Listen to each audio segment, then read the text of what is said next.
It's the TEH Podcast, episode number 141. I'm Leo Notenboom of AskLeo.com. And I'm Gary Rosenzweig of MacMost.com. How's life in Denver, Gary? Pretty good. Can't complain. How about you? Well, rainy, which actually we're kind of sort of grateful for. It's been a little too dry too long, so a little bit of moisture is appreciated. Yeah. So I probably don't sound any, well, actually I probably do sound different. I've moved my office. I had an office, quote unquote, downstairs, although that's meaningless since this is an audio recording. It's downstairs, and it's going to end up getting remodeled in about a month. So we designated a room upstairs. It's actually, technically, I suppose it would be a nursery. It's like the smallest bedroom in the house. And I had used it years ago as kind of a video studio for a while. And I've since then just moved all my equipment back in here. It's kind of nice. I mean, it's a little bit more removed from the dogs, so the barking won't be quite as nerve-wracking for me. I worry about it all the time, and even though I know I shouldn't. But the one problem that this room has is that it is essentially bare walls, and as a result, I don't know if it sounds different to you, but there's probably a fair amount of echo in the room. Hard to compare, but you sound fine. You I have can to hear it understand side by every side. word you say. It's one of those things where I will listen to my own videos and hear gosh, I wish it didn't have that little bit of echo in the background, that kind of stuff. And of course, it's leaf blower day, so we've got that going on outside. Anyway, what I decided to do, and I'm going to turn it on right now, is something called crisp.ai. And hopefully, I don't know if it's noticeable or not, but hopefully I sound a little bit different now than I did a few minutes ago. The idea behind Crisp is that it is designed to remove things like echo and background noise. Apparently, it can also remove barking dogs, which I find appealing for some reason. The leaf blower is quite loud right now outside of my window, so it's very possible that it's doing its job removing that. Just looking at some of the level indicators on the software that I'm running, when I don't talk, it's actually all the way down to zero. It's actually completely silent, even though in reality it's not silent in this room at all. So I'm finding that kind of interesting. The reason I jumped on it, I tried it probably about a year ago, and I didn't really find that much difference myself, but that was when I was downstairs in my regular room. I happened to be listening to another podcast. Yes, there are other podcasts. And one of the hosts said something about having forgotten to turn on Crisp. So I realized that they were using it and they sounded pretty darned good. So I figured, you know what? Given that I'm in this little echoey room, let's give it a try. So that's today's big experiment. That's one of two experiments, actually. The other is that I am concurrently recording this podcast using OBS. The reason I'm doing that is because I actually have 3 cameras in my room, just because you accumulate these things over time. You know how it is. You get a camera, then you get a newer camera, then you get a newer camera, and by the time you're done, you realize that all of a sudden you've got these cameras lying around. None of them are doing anything, so why not plug them in and do something interesting with them? So I'm actually recording video of myself in my office. So I may or may not post this. We'll see if it turns out interesting. Again, this also is another experiment, switching between these 3 cameras in OBS in real time, and seeing if my recording of myself, I expect OBS to do a fine job with that. What I'm really interested in is how well it records your side of the conversation, because that's a convoluted path, as I know you're aware, getting drivers to talk to one another and making sure that everybody can actually make it to the office. Definitely. Yeah. So that's part of today's experiment. And like I said, if it turns out, if it works, then yeah, if I may very well post it on the Ask Leo YouTube channel, just for grins, and we'll basically be able to watch me talk into a microphone for an hour. Woohoo! Yeah. Yeah, I could have, well, if it works, maybe at one point I could do the same thing or something similar anyway. Sure. And then one of us could edit the other person into a single video, which is actually, it's kind of interesting thing. I've done that before where I've taken a Zoom conversation. I've had a Zoom conversation with somebody and the quality is live streaming quality. Right. So it's not, it's not the same as if I have my camera and I'm directly streaming, not over the internet, just right to the drive here. And what I did was I recorded myself normally, and I was also using Zoom. And I asked them to do the same thing. And actually to make it simpler, I had them doing it on a phone.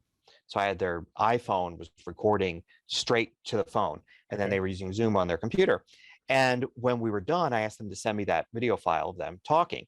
Right. I took the audio from Zoom, but I took the video tracks from my file and from that person's iPhone. Oh, right. And I synced them all together.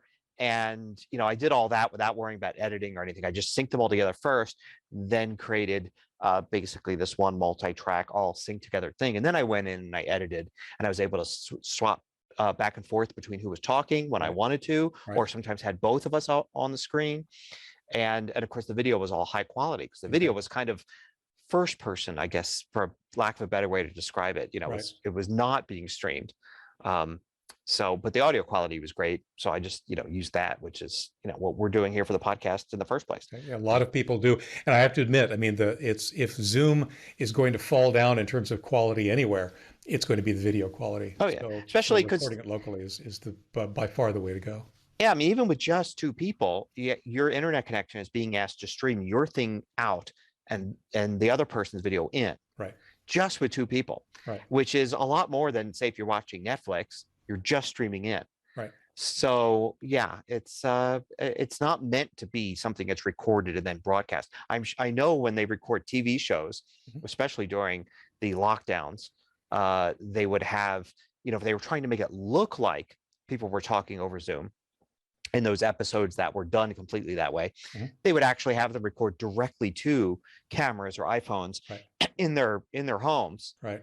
And then they would actually FedEx cards, like either SD cards or in case of some shows, the entire phone. Yes, I remember that. Just because it was easier to, you can get an iPhone. I think Mythic Quest did that for their special lockdown episode. Is they just shipped entire phones to each person with a ton of storage, and then they had to record everything that was their part of the script right onto the phone in 4K, and then ship the entire phone. I think they couriered the phones to the editors, right, who then got it all. So yeah, it's interesting. And the funny thing is, you think, wow, what an expense to do that, to like buy these new phones, high-end phones with the best cameras and most storage.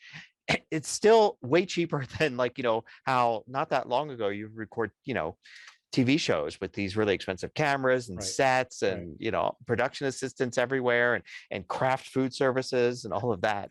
So.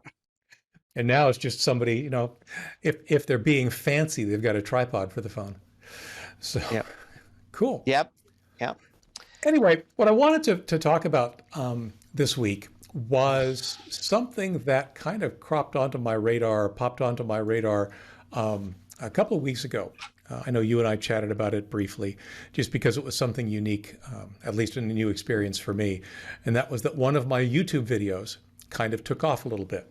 It's trending back down again, so we're achieving back to normal. But it actually popped up and got a lot of traffic for a while, and cumulatively, it is my most watched YouTube video of all time.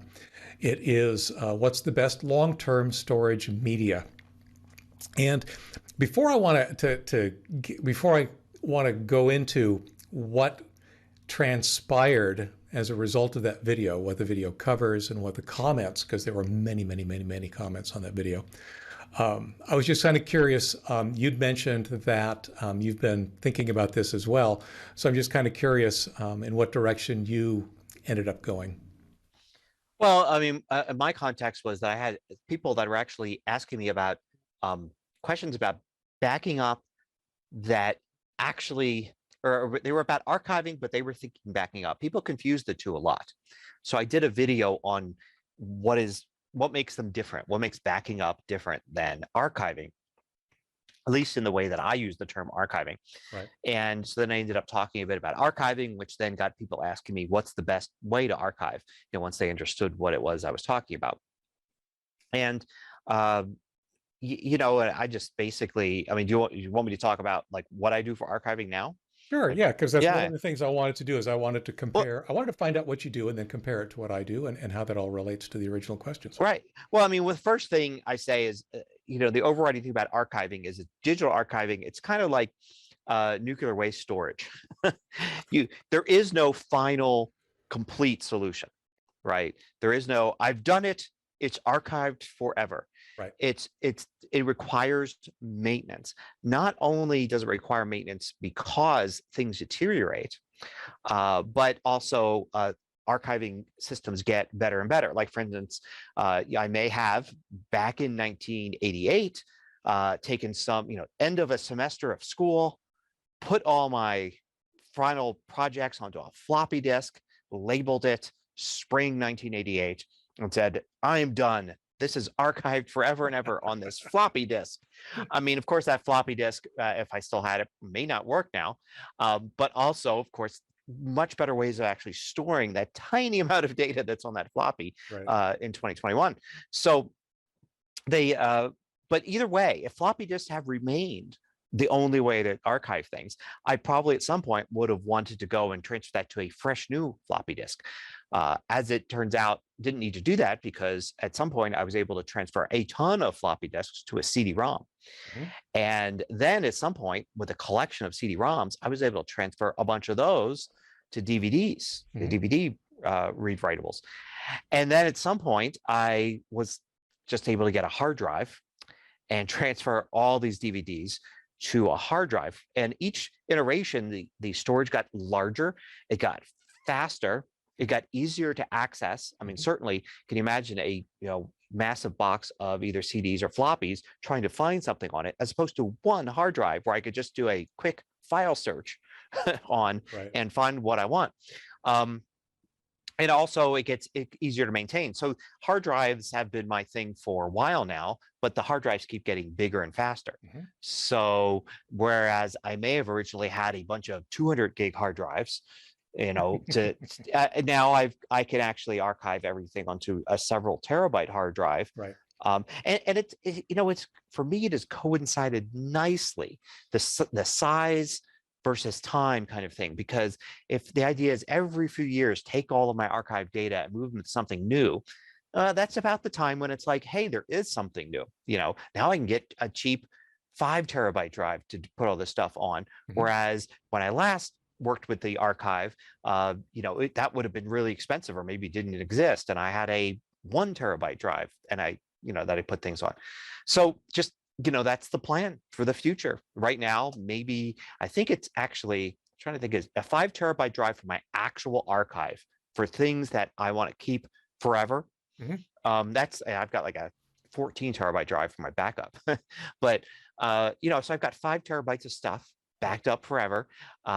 Probably when I need to replace that drive, it'll be with something bigger, or we may actually have a movement to a new type of drive. I don't know if that'll be, Right. I don't think it'll be SSD. I think SSD is it's here and it's fine, but hasn't replaced the hard disk drive for archiving purposes. Right. So it had to be something better than just a more expensive, faster SSD. People ask me all the time, actually, should I use an SSD or a hard disk for either backing up or archiving? And I always respond that SSD is kind of a waste for both. Exactly. Because you're paying for the speed. Right. And then not using it. Yeah, you don't need the speed for either backing up or archiving. And you also, the downside is that they're not as big. I mean, you can get a much bigger hard drive. Yeah, I'd rather spend, $300 on a 14 terabyte drive, Right. then more than $300 on a 4 terabyte SSD or something for archiving purposes. But I don't know what'll be the next thing. Right now, in 2021, it's a 5 terabyte hard drive is my ultimate archive of all of my stuff. And I'm able to back up that archive both as part of my Time Machine backup and as my online backup. That's what you were. Okay. I was going to ask about that. Yeah. But that's just a backup. The backup that I don't even think about. It's Right. just, I include that drive in a back. It's always attached to my Mac Pro. Right. It's included in those backups. Right. I don't think about it. That the backups there are for disasters only. Unlike with my regular stuff, right? Whereas a backup might be a way to go back to take away a mistake. Right. Or something accidentally deleted. That's almost impossible to happen on an archive. I'm not accessing my archive in that way. Right. So it's for right now, if the archive drive would fail, I could restore it to a new archive drive from one of those two backups. Right. Whereas I also tell people that an alternative to that, if you don't want to do that, that's fine, is to simply have a duplicate archive A, archive B, right? And just when it's time to do your end of the month cleaning or end of a big project cleaning, and you want to take some stuff and say, I'm going to archive this, I'm done with this. You put it on both archive A and archive B. And then you have, your archive in two different places. That's a fine way to handle archives too, in my opinion. And I did that a long time ago, but that's just not how I do it now. It's fascinating because what you're doing and have done parallels what I've done over the years, actually surprisingly closely. I think the biggest difference right now, the biggest end difference is that I'm on a 6 terabyte drive instead of a 5. Oh, well, there you go. But I think one thing that's worth clarifying. I'm ordering an 8 terabyte drive right now. As we speak. Right? Yeah, just to show you. One of the things that I think is worth clarifying for folks that are listening would be what it is we mean, what specifically we mean between the difference between, say, a backup or an archive. Yes. Mm-hmm. To me, a backup, its purpose is what I'll call immediate disaster recovery. That could be a deleted file. It could be recovering an old version of a file, as you pointed out. It could be dealing with a hard disk failure, but it's something that is in what I'll call a short time frame, typically a day, upwards of a week, maybe a month or two. That is the window for a backup's useful lifespan. That's kind of the thing you're targeting. Archive is exactly the opposite, right? Archive is, as you put it, forever. And we'll talk a little bit about that too, I think. It's one of those things where, you know what, I've got this stuff. I don't need it today. I don't need it tomorrow, but I don't want to get rid of it because I'll want to use it someday. Great example are photographs. Mm-hmm. All of my photographs, they get both backed up and archived in a couple of different ways. To basically replicate your story, indeed, I started with floppy disks. Both 5 1/4 and then 3 1/2, because of course that was an improvement. I definitely was backing things up or archiving things to writable CD-ROMs the moment that I could, to be honest, just because they held so much more than those teeny tiny floppy drives. I skipped DVDs. I also skipped Blu-rays. I actually ended up going straight to hard drives. And then, but that was a process. Actually, it was kind of a painful process because at that point I probably had upwards of, I'll say maybe, 50, 80, 100 CDs full of data that, sure, some of it was probably redundant. Some of it was probably stuff that if I were to look at it individually, I might elect, I can keep that, I can get rid of that. But when you're archiving it and especially when you're moving to larger media, it's just way, way easier to just say, copy everything. Just copy everything, just in case. So I actually went through a process. It was a couple of months long, if I remember right, where I would bring up a stack of CDs from the basement and then very carefully, one by one, stick them in the CD drive, run a script that I had put together that collected the contents of that CD and put it in a folder on the hard drive that eventually became the long-term archive. Yeah. The hard drives, like you, have migrated. I think I started on 0.5 terabyte drives because that's what I had a lot of. I had a lot of these Seagate, I forget what they called them, the Seagate Go drives or whatever. I had Hmm. several of those as 0.5 terabyte drives. They were very useful. I used them as backup drives. I used them as portable drives when I was traveling around. But eventually, 0.5 terabyte isn't what it used to be. So they ended up becoming archive drives downstairs and connected to the machine down there. And again, as drives got bigger, or as drives cycled out, that's actually more correct. More correctly, the approach that I've used is I've not necessarily purchased a drive to be an archive drive. Hmm. I've instead purchased a drive to be like a primary drive for the machines that I'm working on, but taken what they had before and put that on the old machine down in the basement that then acts as my archive. Mm. Um, Yeah. but in each step, then it's a matter of, okay, fine, copy everything from the old stuff to the new stuff. And it was so much faster when you're copying hard drives to hard drives. And certainly so Yeah. much easier, right? It's not 100 manual steps, right? Right. It's Yeah. it's a couple, if you're as you're consolidating some hard drives, but you're just copying bits from one drive to another, and it's just all of a sudden you've got everything in one place. It's searchable. Everything is findable. Depending on the search technology that you're using, it's either searchable at the file name level or searchable at the file content level. It just makes a whole lot of sense. Now, the one thing that you mentioned that one of the things that got my attention as you were saying is you were copying to an archive drive. And then you Yes. talked about how sometimes the best way to do that is instead to copy to two archive drives, so you don't necessarily have to include your archives in your ongoing backups. Hmm. My approach is more like the latter, except what I have is on the machine that is my archive machine. I just have a nightly script that replicates any changes from the archive drive to its backup. Hmm. So I've got two drives, and then every night one just gets mirrored to the other. And it's really only copying updates, so it doesn't really take that long. The reason I'm not using backup software is because that's a Linux machine. It's actually, again, an old, repurposed machine. It's my previous, previous, previous desktop machine. Right? It goes back 3 or 4 generations. It's an old quad core 486 machine, or no, Pentium something or other, I think. It's been a while. It has a maximum of 8 gigabytes of RAM in it, so it's not going to, by today's standards, it's not a fantastic machine, but it's lasted very well for me.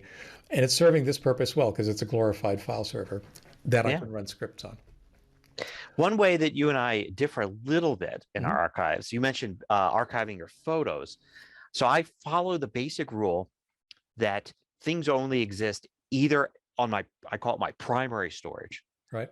or my archive, never in both places. Interesting. So my photos, the mass amount of my photos, Mhm. most of them, they are on my primary storage. That gets backed up 2 different ways. And actually, it's cloud stored in the cloud anyway. So Right. 2 different ways, plus it's cloud storage. But if you look at my archive, you do find photos, but they're not my main photos. They are archives of various projects, things that I've done. A better example might be videos, for instance. On my primary storage, I may have videos that I've created, like I'm thinking personal projects, not work projects, like a Right. video I've created of an event or something like that. I may have the final product on my regular storage here, primary storage. The source files, the Final Cut Pro or iMovie library or whatever, that I'm sure I'm never going to use again. Mhm. I was done with it. That gets archived, but I don't have the same file between the two of them. Right. So that's like another thing. Because then for me, if I think about it, if I've got the same file in both places, now they're going to get out of sync. They may not. I mean, if it's a photo, I may never, change that photo, do anything with that photo. I guess I think of photos as more as collections of photos.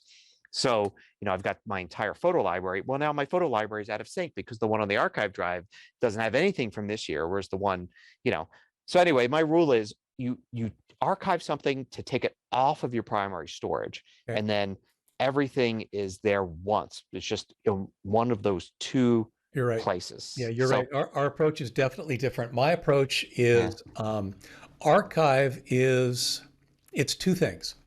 yeah. It is stuff that exists only in the archive and is, obviously, as I said, at least replicated across a couple of pieces of hardware so that it's backed up kind of in the Hmm. archive. But it's in only that place. But it is also a repository for everything. I don't want to say everything, but almost everything that I'm working on live. So, as an example, the again, I'm big into these overnight batch files and scripts. So, on my primary machine, Hmm. there is a script that runs every night that replicates, let's say, all of my Dropbox to my archive and all of my OneDrive to my archive, and a bunch of other things, including like the video work and so forth. Even my virtual machines, those get replicated off to the archive.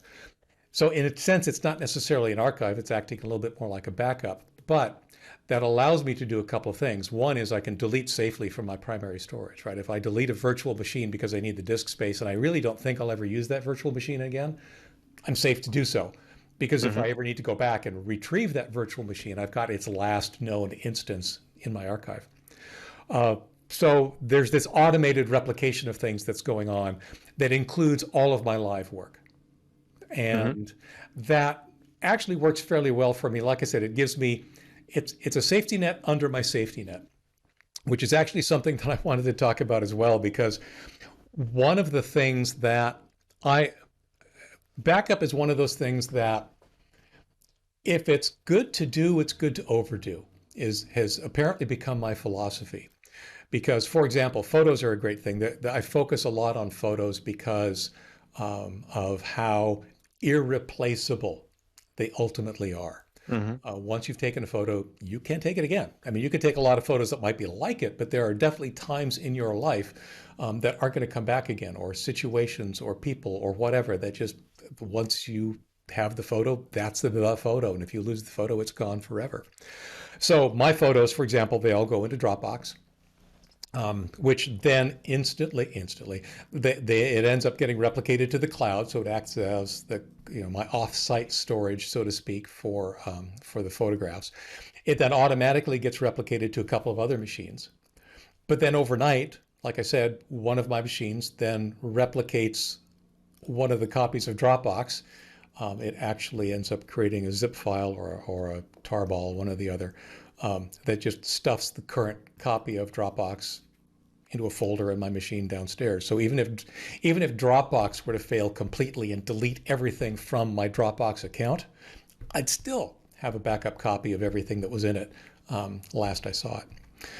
So there's definitely a lot of overcommitment to backing up here. If for me to lose a photo in my backup in my Dropbox, or for me to lose a photo, would require like all of the equipment here at home to be destroyed, and then all of Dropbox's servers to be destroyed, or my account to be destroyed simultaneously, right? And given that Dropbox, I believe, actually sits on top of AWS S3, that means that a bunch of data centers around the planet would all have to die as well. So the chances of actually losing a photograph right now are pretty slim. And Yeah. that's exactly the way I want it. That's exactly what backing up for those kinds of things is all about. Not everything's on that scale, right? Like, for example, my videos, they're too freaking big, right? I'm just not going to upload those on a regular schedule unless I need to upload them for actual display. So my work files, like you were saying, the projects for videos and so forth, those end up getting just shoveled off to the archive. And you know what? If everything goes here at home, then well, fine. That's those will go with it. I suspect those will be the least of my concerns in a situation like that. But the photographs are the kinds of things that, you know what, after I rebuild my new home and buy my new computers and reconstruct my life, I'll want those photos to still be around. So Yep. it's interesting because one of the So let's go back to the video that I started talking about, which is what's the best long-term storage media. And I think what a lot of people took that to mean is physically, what's the best media? Is it a hard disk? Is it a DVD? Is it Blu-ray? Is it a whatever? A lot of people commented that M1, I guess, or M discs are the way to go, right? They're apparently a form of incredibly high reliability, long lasting, I don't necessarily want to call it an optical media, but I think it might be, that is intended to last like 100 years, which is fine. Other people have said, well, paper's the way to go, if for anything, because computers are so unreliable. Yeah, well, okay. I'll have a story about that in a second. And then, other people are saying, well, it's got to be tape, right? Well, clearly they're coming from large corporations that invest heavily in tape for backup, but that's not necessarily the same thing as for archiving, as we've discussed. A lot of people point out the issue that old movies are deteriorating. Every piece of media that I've discussed so far deteriorates. What we're talking about here is the time frame over which that deterioration is to be expected. The CDs that we created 20 years ago may or may not be readable today. The floppy disks may or may not be readable today. And of course, there's a whole separate issue about things like file formats and which of those will be readable in 20 or 50 years, because we're definitely already encountering situations where people have files written in older file formats that they're having difficulty, even though the files are still around, they're just not having difficulty getting current modern software to read those. Apparently WordStar falls into that category. Did you use WordStar back in the day? No, I didn't. WordStar was like the first text editor / word processor that I used way back in the day. And apparently that's a really difficult file format to get read these days, which both surprises me and doesn't. But it's another aspect to this whole long-term archiving thing that people were quick to bring up. I think the biggest takeaway from that I wanted people to be thinking about, and one of the reasons I wanted to bring it up today, is because what you and I are doing is exactly what I believe people should be doing. Because honestly, there is no best long-term storage media.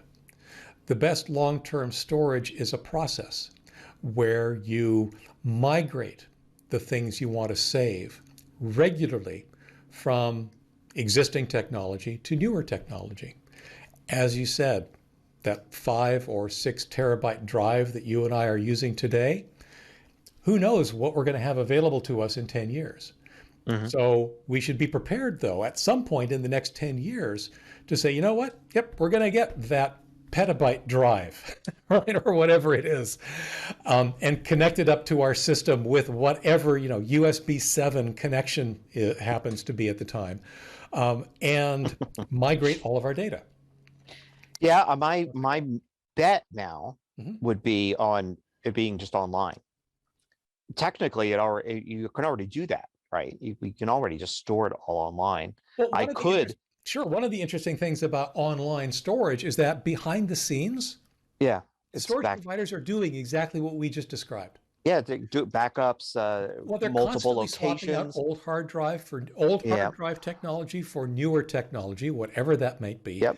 It's totally transparent to us, Mm-hmm. which is exactly how it should be. Now, of course, and I understand that there are certainly people that have concerns about storing things online. There's privacy issues, there's account loss issues, which I actually think to be the bigger one, just because of the number of times that I'm sure you and I both encounter people who have lost access to their online accounts. If their online account is their online storage, that's a problem. It's essentially a single point of failure.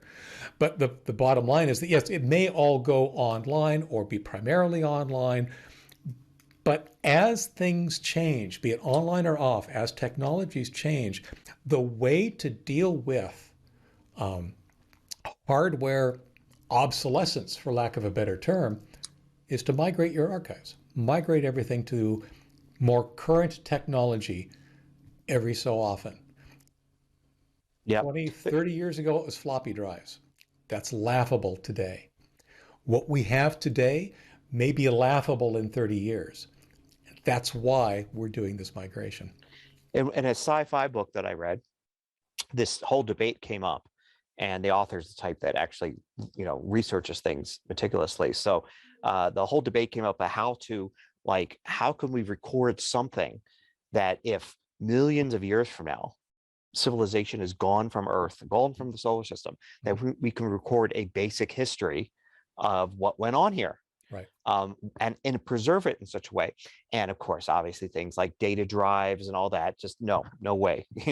When you're talking millennia, Right. not just millennia, millions of years, it didn't work. And so the eventual thing was to carve in stone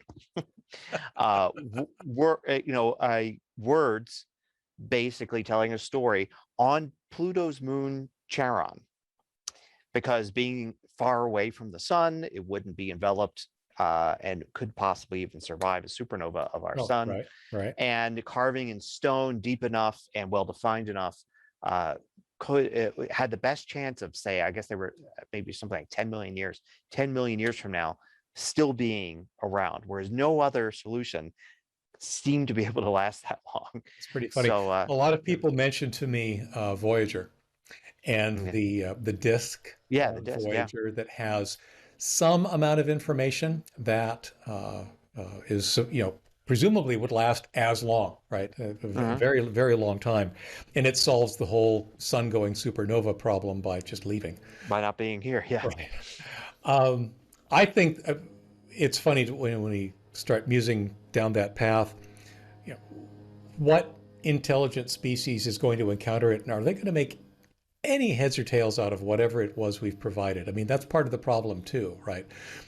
You can carve something in stone, you can put images on a disk that, presumably will last millions of years, but how do you actually represent information in a way that an intelligence of unknown origin and unknown configuration stands a chance of even understanding?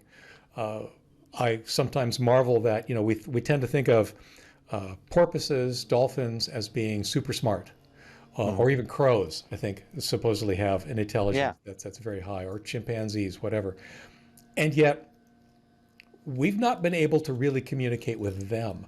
What do we think our chances are of being able to put something aside that we expect somebody a million years from now to be able to understand?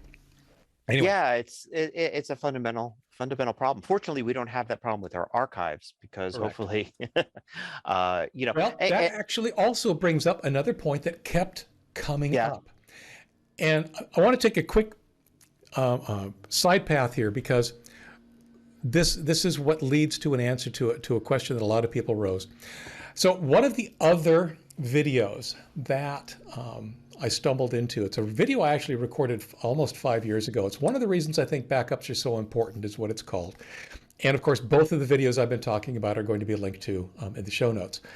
This is a video where I discuss why I've got my photographs specifically backed up in such a way that it would take basically nuclear annihilation of most of the planet for me to lose a photo. When I was 9, my mom and I went to Holland for the first time. We went to visit my grandparents. And the day we arrived, we got picked up by my aunt and uncle. They took us to a coffee shop and explained to us that, unfortunately, the day before we got there, they had the chance to tell us, but they didn't want to tell us because we might not have come. My grandparents' home had caught on fire. The upper floor, which is where my mom's room had been back in the day, had been essentially annihilated. It had been burned to a crisp. Part of what burned was not just things like mementos, keepsakes, that kind of stuff, but because my parents were immigrants, and at the time they could not take a lot with them. Back in 1952, they immigrated to Canada. They left behind photographs. On top of that, it turns out that my grandfather was one of the first people in his region to actually get into photography. So he had a lot of old photography equipment, a lot of old photos, a lot of old negatives, a lot of old stuff. That was gone. Just gone. Overnight, literally overnight. And that stuck with me. We've, gotten a number of pictures because, of course, there were folks that had prints. Various aunts and uncles had some subset of information, but there was never there wasn't a backup, right? There was no backup of all of this stuff that had been stored in my grandparents' home. And I know that my story is not unique, right? I know that this has happened time and time again to various people. Almost every house fire has this as a side effect, some amount of precious data loss.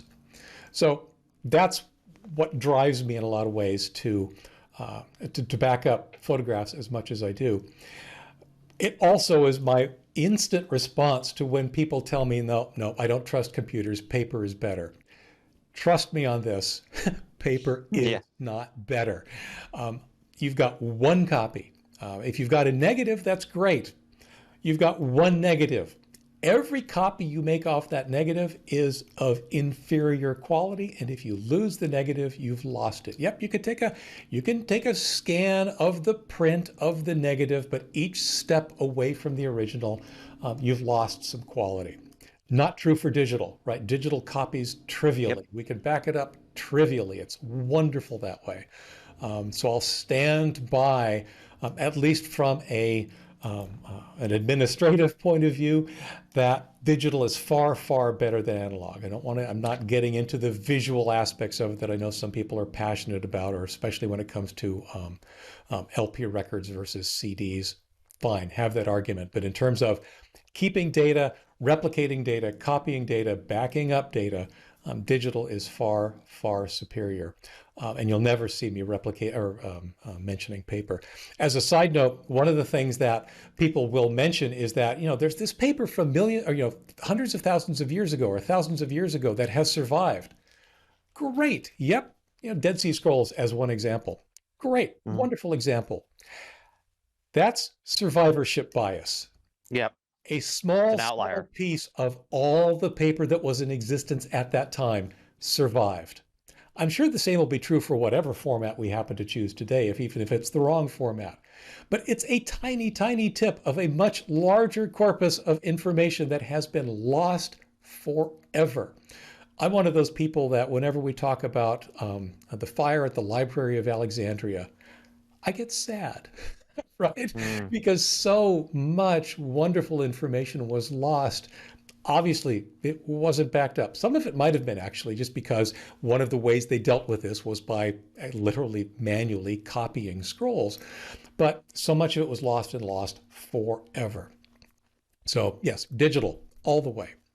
Yep. The other comment that I get is that nobody's going to care when I die. When I'm gone, nobody's going to care about the information I leave behind. Well, yeah, I was just actually about to bring that up. Yeah. And have you ever, have you ever been go to an antique store, and then if you look closely enough at any antique store, somewhere there's a basket or box filled with photos. Right. And there'll be, for a while, my wife actually collected wedding photos.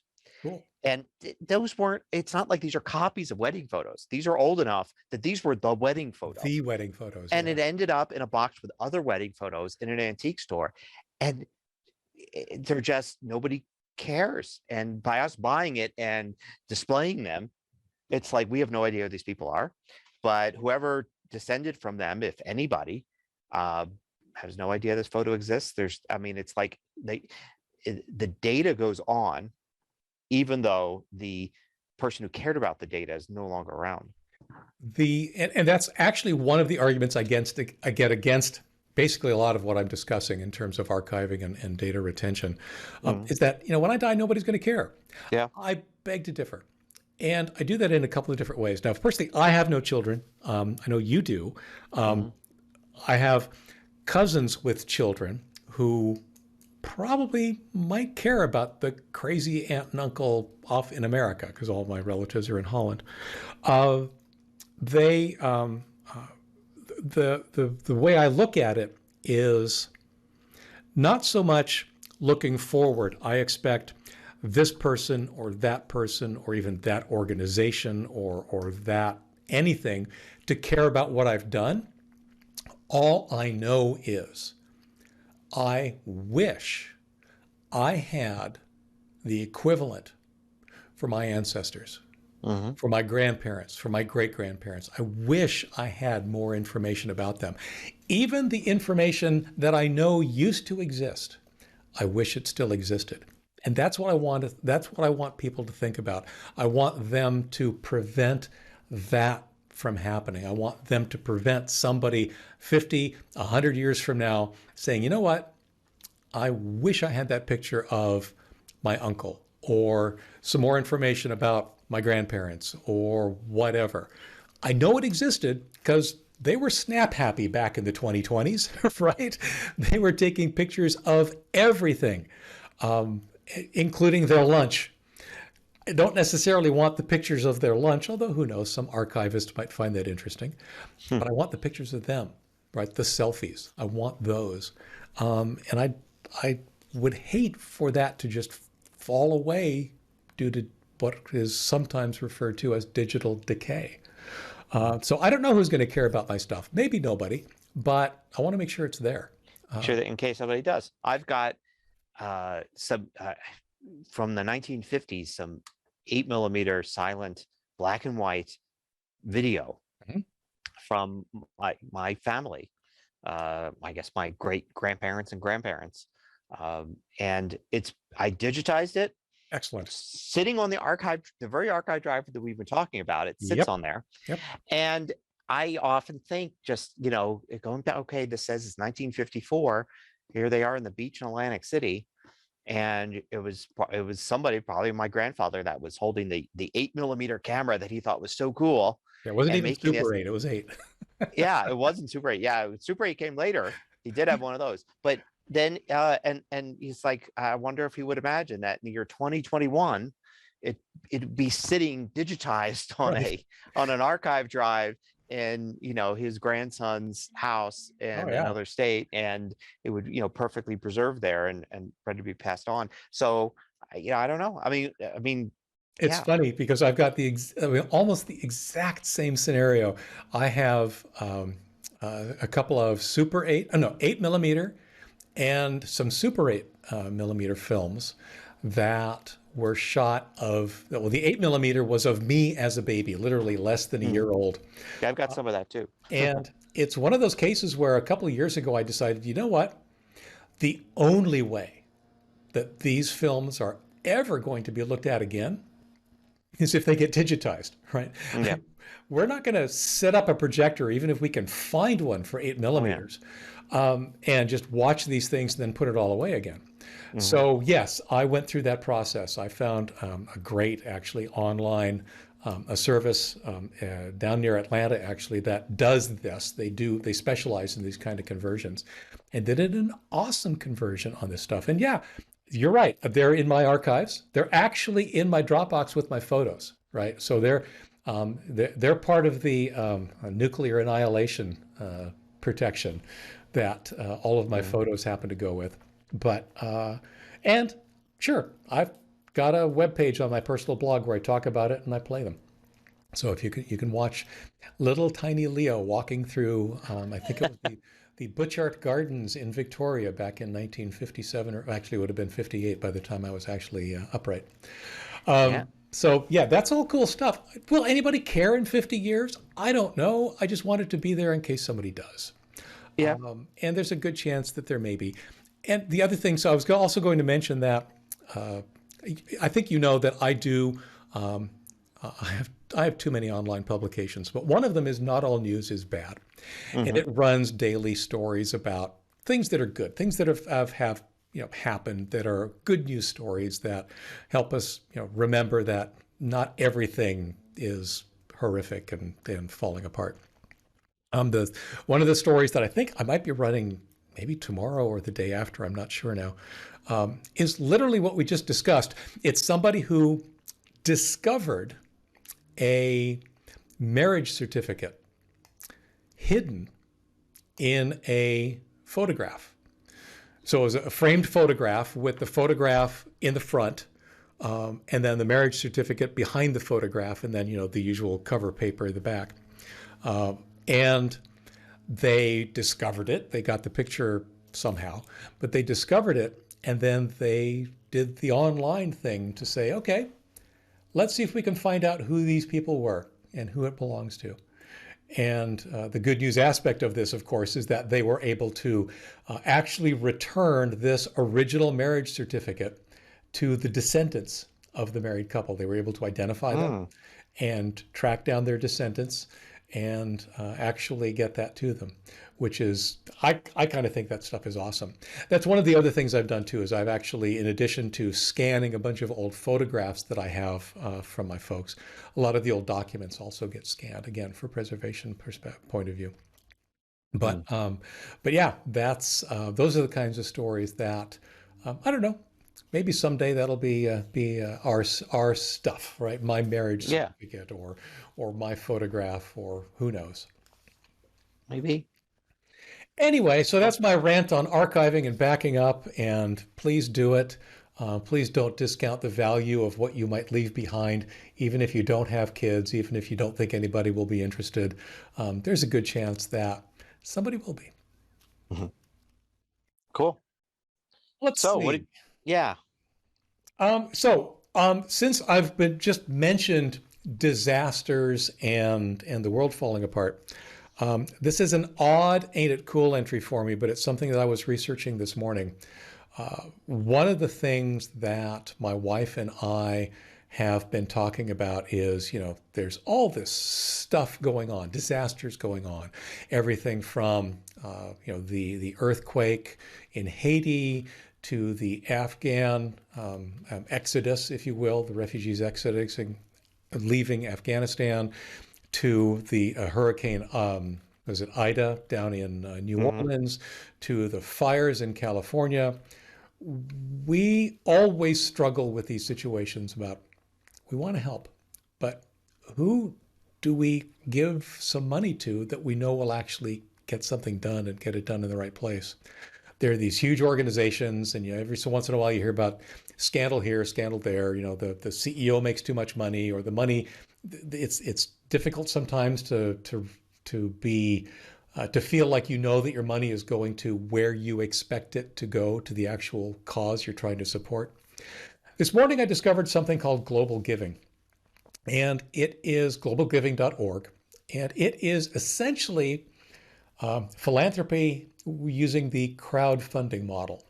They, in fact, if you go to globalgiving.org, you have the opportunity to donate to specific causes, and the pages look a lot like a page you might find on GoFundMe or any of the other crowdfunding sites.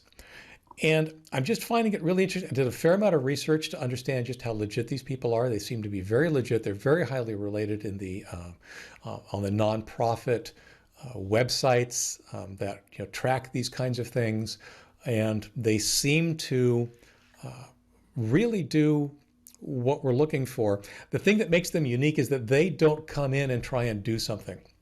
They instead funnel the donations to the local organizations that already know what needs to be done, that already have the boots on the ground, that already have the support of the local governments, local organizations, local people. And that to me seems like an incredibly effective way of basically helping out, rather than coming in and saying, here's what you should do. Let's support the people that are already there. And as an individual contributor from the other side of the continent or the other side of the planet, there's no way that we could find out all these different organizations that might be able to do what it is we're looking to do. So Global Giving is my little plug for Global Giving. They seem to be an organization that does what I just described, and we're going to be donating some cash to help out the folks that are currently in need, because there seem to be a fair number of them. That looks very cool. I want to talk about a book that I just finished reading. It's a fairly new book called Coders, written by Clive Thompson, who is a journalist. It's written for Wired and other things. So it is a big book on basically looking at the profession of computer programming, computer science, computer engineering, Excellent book. As a computer scientist myself and lifelong programmer, I found it fascinating. It starts off with about, a little history, the early days, how people get into coding, the whole magic of discovering computer programming, and how there's so many similar stories from all over the world of people that discovered computer programming, whether it was in the 50s or 80s or 2000s. And then how it's evolved as a profession, how big companies are desperate for coders, and how coders have changed the world, and they're famous ones, not famous ones, and all of that. The first part of the book was my favorite, and that was about it got me so enthusiastic about coding again. I just, it was hard for me to actually concentrate on my Mac most videos because I wanted to just open up Xcode, start programming something. Go write some code. Yes, I know the feeling. and it made me reminisce too about myself becoming a coder as a kid and discovering, coding on the early computers. I think we actually talked about our origin stories in a previous yeah. episode. It was fun. So it got me all about that. And then the middle part was very much about the social impact of software, to how it's affected people with things like social media and all of that, but even also inside the industry itself, like for instance how it's pretty much the only profession that has this huge gender gap, and while other professions with gender gaps have gotten better, computer programming has gotten worse. Right.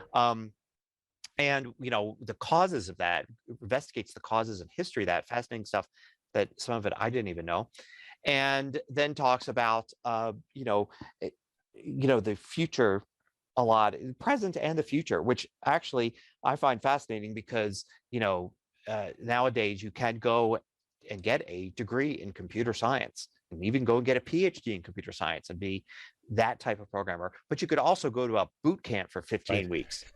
And he actually breaks that open and talks about that in detail about what's the difference, and how is it working out for people, and what's the deal with people changing professions, never coding, and then suddenly being taught how to code, and now they're working as coders, as opposed to somebody that started coding as a 10-year-old and then went and got multiple degrees in computer science, and all this. What's the difference, and how there are essentially white collar coders and blue collar coders now, things like that. Interesting distinction. Yeah, and there's crossover, of course. Anyway, it's a fascinating book if you're a computer programmer at all. I think it's just a really great way to actually a lot of unique angles of looking at the industry that we're in. So I highly recommend that book called Coders, and we'll have a link to it. I just added it to my want to read list on Goodreads. That sounds really cool. So the closest thing to a commercial for this podcast is our own blatant self-promotion. Yeah. This week, I would like to point people to how do I determine a short links destination? Ironically, you can get to that via the short link, askleo.com/10356. It's a kind of short link.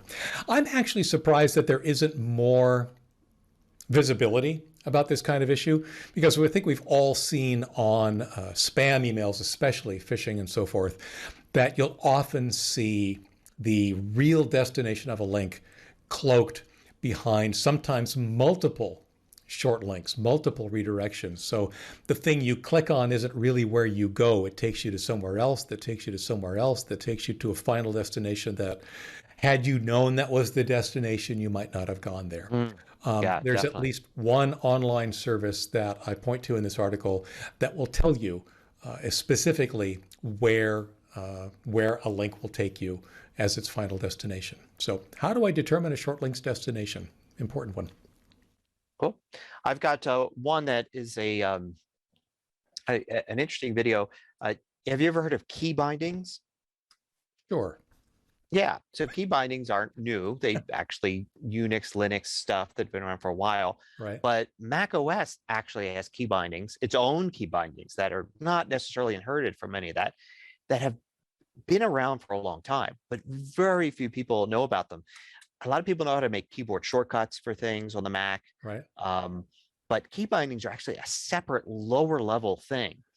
And basically what they are is there's a layer. When you press a letter like the letter A on the keyboard, it actually sends a signal and says this key was pressed, and key bindings say, oh, you want the letter A. Right. You could change key bindings. All of So you could do, yeah, I believe so. You could Wow. do all sorts of bizarre things with key bindings, including, so creating your own keyboard shortcuts that do things at more of a system level. Now, it really only applies to typing because it's such a deep level. You can't have it control, like launch an app with it or something like that, because that's higher level. Right. But if you wanted, for instance, to hit Control and A and have that type out a sentence, you could do that. Matter of fact, you could even nest key bindings. So you could do something like Control A and then press the letter, I after that, and it will do something based on the nested set of key bindings. It's a really bizarre thing that most people don't know exists. Nobody really talks about. When I decided to kind of break it open and show how to do it, Cool. It's actually fairly simple to actually set up your own key bindings. It's interesting. I'm sure Windows has the same concept. I just don't think they expose it. Yeah, well, this is exposed, but it's just not talked about very often. And you could do some really cool things with them because you could nest them. So you could do something like, people do text replacements all the time. I type something like, exclamation point email, and it types out my long email address, and that's like a text replacement. But you could go into key bindings and then actually just have like Control Shift E. Actually, the computer thinks the keyboard just sent me this text.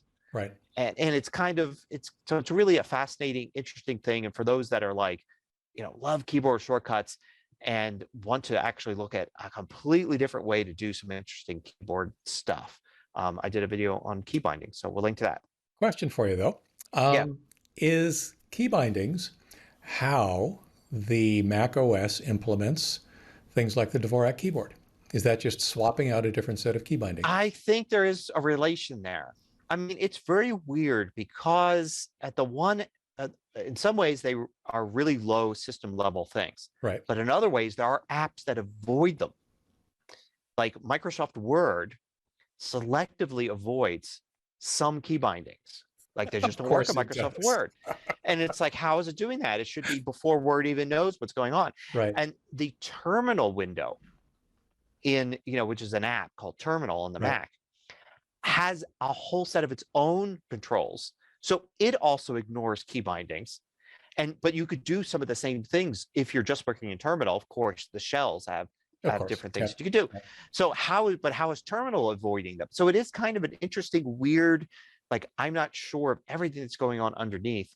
But it's fascinating. And then of course the thing is, if you need your key bindings to work in Pages, Mail, in web browsers, and a few other places, and they work in all those places, well, then they work everywhere. So that's the bottom line. So anyway, interesting stuff for those that want to dig deeper. Very cool. Very cool. Yeah.